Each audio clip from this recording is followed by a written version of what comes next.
from Los Angeles, it's the Master Debater with Phil Varone. Tonight's guest, comedian Allison Weber, model, actress, and sober house manager Jennifer Jimenez, and a true living legend, Leif Garrett.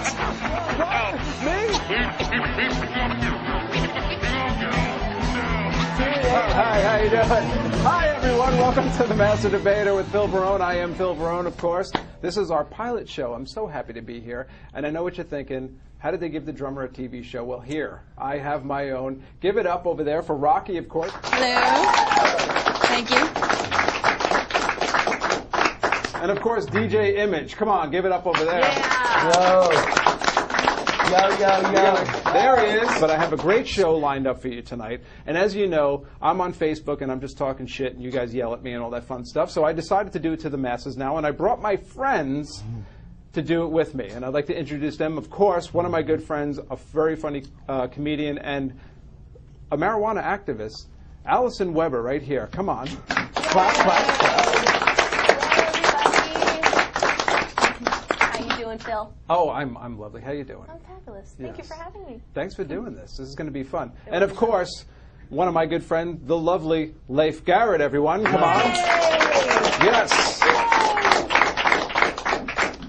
And of course, right here to my right, my immediate right, we've done some shows together. We did a Today show and all this fun stuff and have a funny story about meeting in the airport. But the lovely from Sober House, Jennifer Jimenez. So I want to talk about a few things, and I don't want to get too political, and I don't want to get too religious about stuff because it gets way too heated. Yeah, so right. I want to talk about other stuff that's very important. Well, whatever. But one of the things I want to do that I do want to talk about is legalizing marijuana, because in Los Angeles, this is going to be in November. It's going to be on the ballot to legalize marijuana. I do not smoke pot, so I don't care either way. Like I'm just going to, my opinion on it is that it should be legalized, without a doubt. I mean, I'm a... How can you not have an opinion on it, though? Yeah. I mean, you must what I'm saying is that I'm not like, okay, because I smoke pot so much that I want it legal, because I don't, go out of my way to try to find it. Right. But I think that it should be legalized. Yeah, I have a family member right now who's in the fourth stage of very serious cancer, and it's something that helps. Yeah. And it's there's no reason for it not to be. First of all, it's all natural. Second of all, if they've got these dispensaries too, why wouldn't they want to tax it?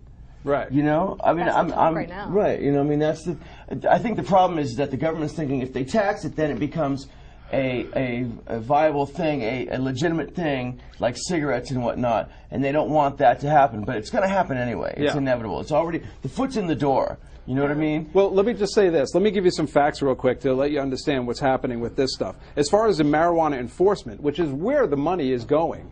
So it says that state and local justice costs marijuana arrests are about $7.6 billion a year is what it cost us for marijuana. And the way I look at $7.6 billion, we're talking about all this money that we don't have in a country, and especially in California. We're broke, California, and we could save money. Completely. Yeah, it's approximately $10,400 per arrest. The funny part about it is that most of the arrests are possession charges. Oh, yeah. It's not about these people that have these gigantic. They're trying to sell it or trying to, bring it around schools. I mean, come on, man. Personal use, it's. Now, Allison, she works in a dispensary. You know a lot about marijuana. I work at a collective in Sherman Oaks called Daddies, and basically a collective is a group of patients, 4 or more, that are you had it until then. that are cooperatively cultivating marijuana for one another and their health needs. When it comes down to it, you got to get to the main of where this all started. It was demonized in the 30s because it was going to affect big business. That is where it all boils down to. So where it comes to exactly when it all comes down to it, hemp was going to produce better paper, produce better fabrics, better everything. Our Constitution is written on hemp. Our Bill of Rights is written on hemp. Oh, yes. Rope, lamp oil, hemp is one of America was founded on hemp, man. We need it for sales, for everything. It was. But that was going to affect money, and what's the main thing in this country is greed and money. So basically, we got to win over now. The Bible Belt is the main area that is still thumping on that idea. Well, and that's the problem. What's it? Reefer madness. They Exactly. still think that, like, somebody's saying, Exactly. I'm going to go crazy and rape women. Yeah. And when it comes down to it, I'm a patient for a medical reason. I have 2 herniated discs in my back. They prescribe me Norco, Valium, Percocet, all these different kind of things for my pain that some jerk concocted, you know what I mean, and sold it to Pfizer. Pfizer puts their name on it, and I'm taking it and I'm hoping that it's going to cure my pain. It doesn't. It gives you an opiate response, and that's the only thing. Whereas marijuana, you see, it's growing from the ground. Nobody's changing anything about it. And a common misconception is that all marijuana is going to make you have a similar reaction. It's not true. Yeah. There are different strains that will do different things to you. So you have a person who's suffering from anxiety or headaches. They'll smoke something like a sativa strain of cannabis, and that helps with more of like a euphoric kind of a head change. It will make calm people maybe more anxious, but makes anxious people less. It's kind of like with Ritalin in children. You know what I mean? Like you give Ritalin to kids because they're too speedy, so you give them speed and it kind of counteracts that. Same idea. I will smoke an indica because that's good for your body. People who have pain and nausea problems do that. I have a question. So if it gets passed in November, are people going to have that kind of information? Like, are they really going to get down and dirty with it? Like, I get it for people who are really sick and need it. Information is available now. But people don't have that resource to really, or make that time to find the resource to understand what legalizing marijuana would do, and like what would make high people that get high down and down, people that get down up. Exactly. You know? I'm glad you're saying that because Jamie Dry J wants to know what your sources are for the information that you're giving us right now, all your statistics and everything that you're saying. My statistics are from the United States Government National Institute on Drug Abuse Bureau of Morality Statistics. That's Mine where I are got from mine personal use. And, If you literally Google facts about marijuana, it will take you to the drugpolicy.org. And it gives you every single solitary bit of reference of where all these facts come from. I mean, they're facts. It's not hearsay. It's not people's opinions. These are facts. So when it comes down to it, you can find anything on the internet about it, for sure. Now, I have a question, another question regarding that. They say that, you know, addiction is hereditary. So if you do consume something, like if I were to go and consume some marijuana, I've been told over and over again by doctors that it wakes the beast again. Like, I wouldn't want to jeopardize something, not that I'm against marijuana for somebody else, you know, the legalizing of it, but, you know, doesn't it wake the beast and like cause addiction for if people? I may chime in, I've had to deal with other substances before that are extremely addictive. This is nothing like that. Marijuana is not like that at all. It's nothing like an opiate. It's nothing like a cocaine or even like a Xanax, Valium, whatever, any pharmaceutical. It is. If anything, it's even less addictive than like an alcohol. Yeah. You know what It's I actually mean? proven it is less addictive. Well, it's a common misconception. On that, I have another statistic. Causes of death. Tobacco, 400,000. Alcohol, 100. All legal drugs, 20,000. This is yearly. Illegal drugs, 15,000. Caffeine, 2,000. Aspirin, 500. Marijuana, 0. Anybody in the audience have any? The highest cause of death is tobacco, 400,000 a year. Anybody want to chime in from the audience? I mean, come on. Right. Pot is like nothing compared to what you would do when you don't. I do want to say that when You're I absolutely right. did smoke pot, I was paranoid and crazy. Like, it got me really I out. think you smoked the wrong kind for your particular Or too much. personality and your particular chemical, you know, whatnot. Reaction. It will, like I said, if you're a calm person, it will make you anxious. It'll make you paranoid. Whereas, you know, if you were to smoke something, if you're a calm person that is another calm kind of a body inducing, you know. And let's also get this clearly: there are plenty of people out there who will smoke specifically to keep their mind focused on work. This is not something to just sit and eat Cheetos with, you know what I mean? It's like people will smoke a sativa to get more focused, calm kind of. I mean, I have a lot of channels that change in my brain a lot, so it actually kind of keeps all of my ideas in a nice, healthy order so I can speak calmly and clearly to people. A lot are in that same boat, so. Senior Shutter from the chat room is saying that he says that teenagers who start smoking marijuana before the age of 16 are 4 times more likely to become schizophrenic. And he says that's the startling conclusion of some of the world's top schizophrenia experts. whose research is featured in the new, and I'm not sure what that's DO stands for. Let me say this. The problem that I reference. have with most of this stuff is that, you know, for some reason, to me, going back to the kids, it always goes back to the kids is a bunch of bullshit. Because kids drink when they're 10 fucking years old, okay?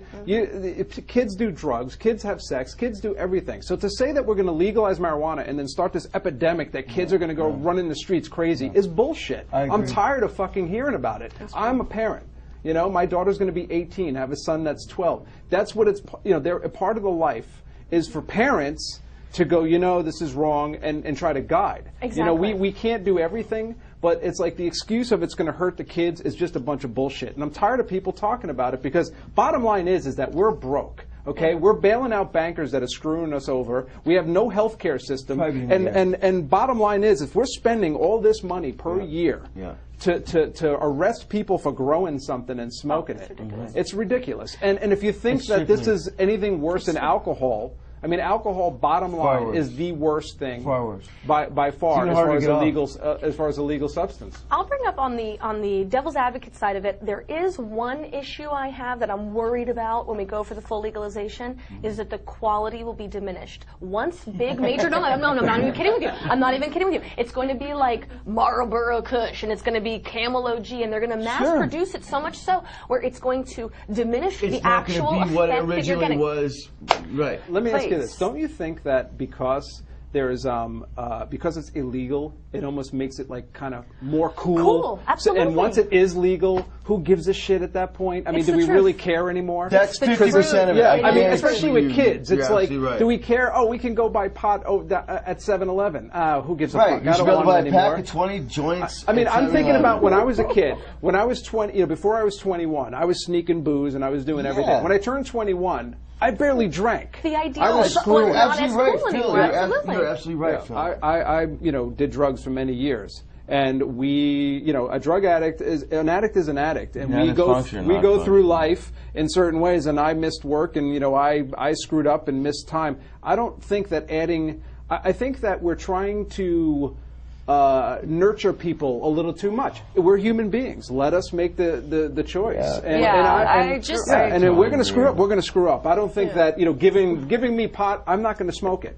So I don't care. Well, but I know also that like it's helping. Marijuana is helping a lot of people with cancer, with HIV, with. I mean, there's a lot of things that it is helping and benefiting people for. Personally, right now, I wouldn't be buying it just because I'm an addict and I'm in recovery. Well, Sociology Geek wants to know if it's just pot that you're worried about legalizing, or what you want to talk about, or what about all drugs? No, because I think the issue is I think it's marijuana. Trust me, I don't think now it's just marijuana. But I mean, the more anybody says don't do it, the more people, especially young people, want to do it, want to try it. Yeah. You know, I mean, it's kind of like if you think about like Amsterdam or Vancouver, the way things are going on there, they've got it under control. They know where everyone is who's using it. Yeah. It's not legal, but they know where people are using it, and they just kind of look the other way. We could do it that way, or we can make it legal and tax it and get rid of our deficit. Speaking of drugs and addictions, let's move on to something that we know very well about. We're going to talk about addictions for a little bit. One being sex addiction, because I went through, you know, sex rehab with Dr. Drew, and who's a damn handsome man. But I never had a crush on Dr. Drew. I have, and come on. I'm kidding. I've masturbated this time. No, Amber Smith was my crush. But one of the things that's going on right now, and we're doing interviews nonstop about it, is this sex addiction moniker that everybody's like, there's no sex addiction, there's no addiction, you know, none of that crap. But here's the thing. Now, there's so many celebrities now getting busted, right? So we have, and of course, because people are paying people, they're going to come out of the woods and then, you know, and say whatever. Yeah. So let's go to the age-old question: is you know, Tiger Woods a sex addict? Is Jesse James